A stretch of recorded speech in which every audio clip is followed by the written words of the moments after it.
If you're making these 3 marketing mistakes, you're essentially burning money. So in this video, I'm going to break them down in detail and explain exactly why you should be avoiding them. Hello, my name is Danae. I make marketing simple. If you're new here, definitely consider subscribing and signing up for my free newsletter, the Digital Marketing Diaries, which you can find in the description. So let's not waste any time and get straight into these 3 mistakes. Number 1. For number 1, I'm going to kind of group 2 things together, not having a marketing funnel and not knowing your metrics, because I think they kind of go hand in hand. If you do not understand your KPIs, your key performance indicators, you're potentially missing out on opportunity and wasting resources in areas that you don't really need to waste them in and could be putting in other areas that are more beneficial for your overall revenue or goal. So what metrics am I talking about here?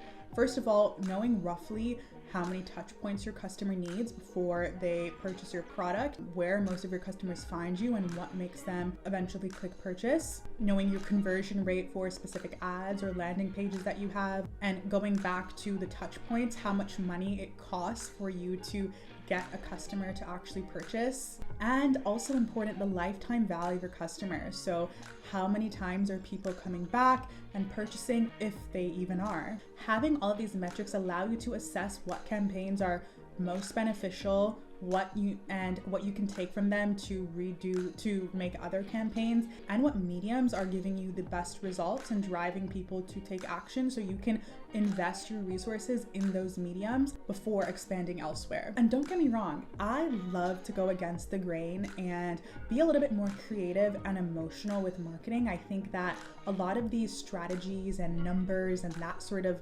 box that a lot of marketers are taught keeps you from standing out from everyone else in the market. And there's so many competitors these days. So whenever I'm creating something new, I like to pick and choose metrics that I want to focus on, but also go outside the box a little bit. But you can't be completely outside the box, because at the end of the day, you're running a business. And if you don't know your numbers, the budget that you have to invest into marketing is going to go to waste. And you can always be better. You can always make more money.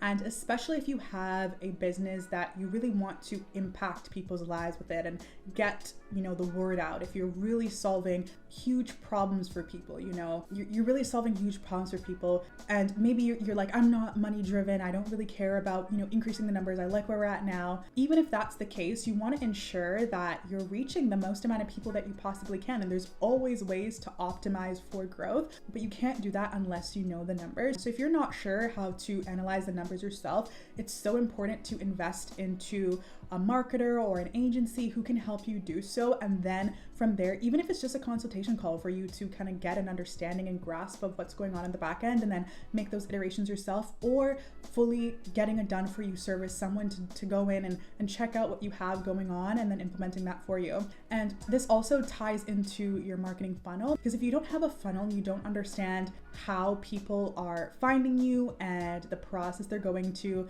in order to hit purchase, you're missing out on opportunities on optimizing each of these areas. So maybe you specifically focus on social media marketing, organic marketing. You started your business during the pandemic, you post on TikTok, and that's how you get all your sales. You have an email list, but you're not even really sure if people sign up from TikTok or when they get on your website or whatever the case is. And maybe you run ads here and there, but you're not really sure if most of your sales are coming from these ads or coming from organic traffic. You aren't able to invest in the area that is already working, which means that you're probably wasting budget that could be giving you a higher return. And number 2 is not investing in email marketing. It actually pains my soul when businesses don't have an email list. No matter what sort of business you have, whether you're selling a service, a product, a course, whatever you have, it's so important to just have an email list. Even if you're not going to send any emails as of right now, these social media platforms or advertising platforms that you're using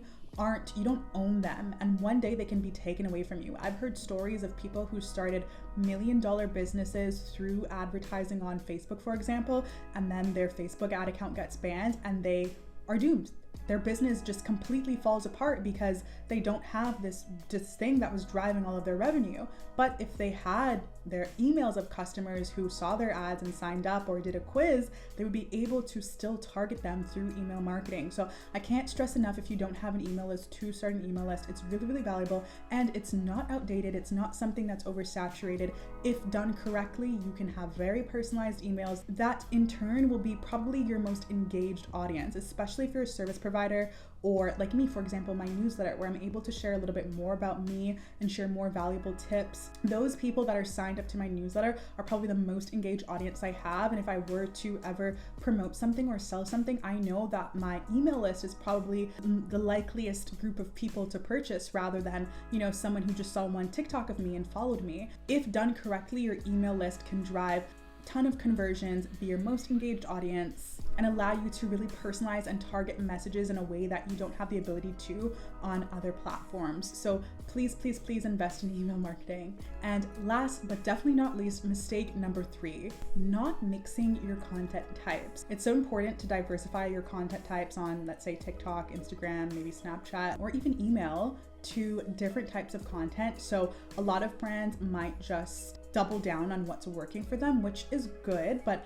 you also want to ensure that your content is you have different types of content that are optimized for different things. So I usually tell brands to focus on 3 types of content and ensure that they have a mix of all of them. So the first one I like to call viral style content, which are opting into trends. So just off the top of my head, a recent trend was tying the like little pink bows on random items and being like, "This is me if you even care," kind of like Lana Del Rey coquette vibes, whatever. Even if your brand isn't targeted to the audience that would be involved in that trend on TikTok, it provides an opportunity for you to reach a new audience and to get eyes on your page, which can then bring more reach to your niche audience that you're trying to reach. So it's important that you optimize some videos, or it's important that you opt into trends, viral TikTok content, because the purpose of those isn't to necessarily get you sales, but it's to get more eyes on you, which is really valuable. And I think one of the most kind of valuable things TikTok and Reels has offered us,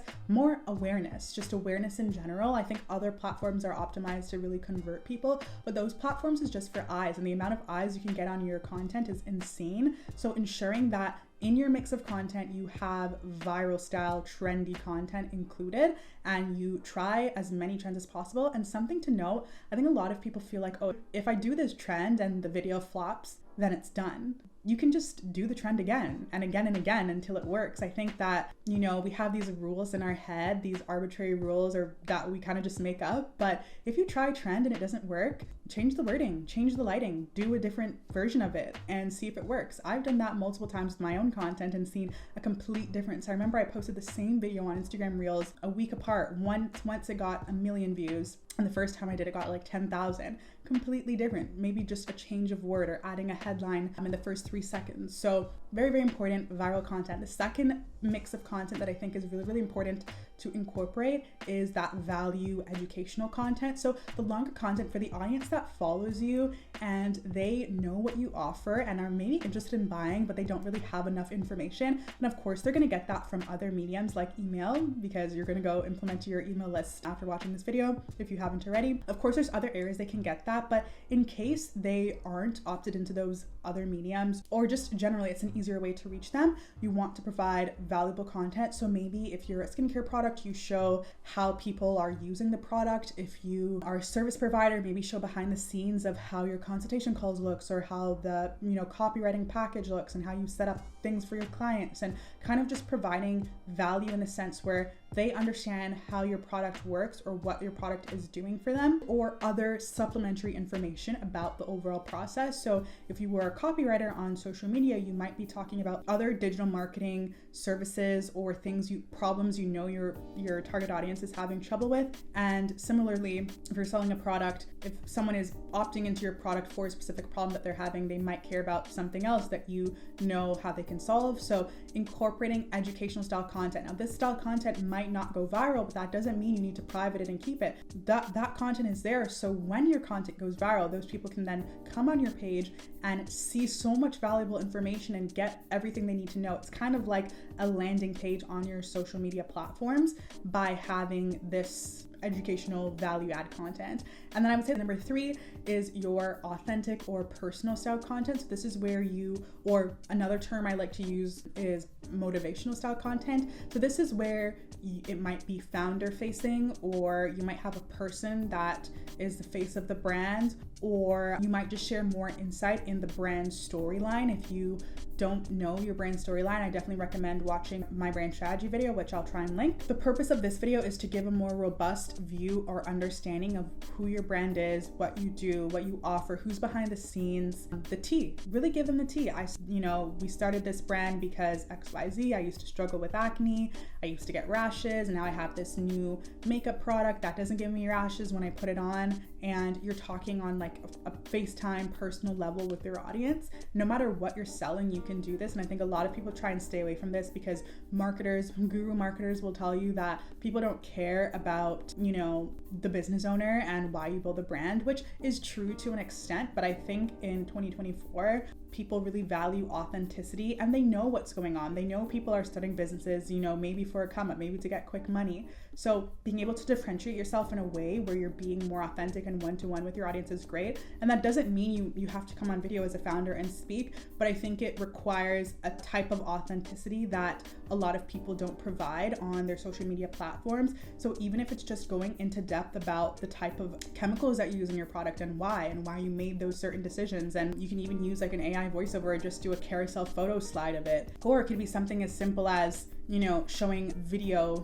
incorporating videos of the factory or the people that work behind the scenes, that sort of thing. I think by incorporating this motivational, authentic, personalized content, you really separate yourself from your competitors, and they're not only buying into the brand, but into the brand story, which is the goal that we're going for. So we have your viral/trendy, we have the value/educational, and then we have your personalized/authentic. Those 3 types of content mixed in continuously. The viral content is meant to attract and be the top, the awareness, and then the other 2 forms of content are there as kind of like landing page pillars so people can get to know you more and see the difference that your brand has to offer them. All right, so that's it. I hope you learned something valuable. If you did, definitely consider subscribing or signing up for my newsletter.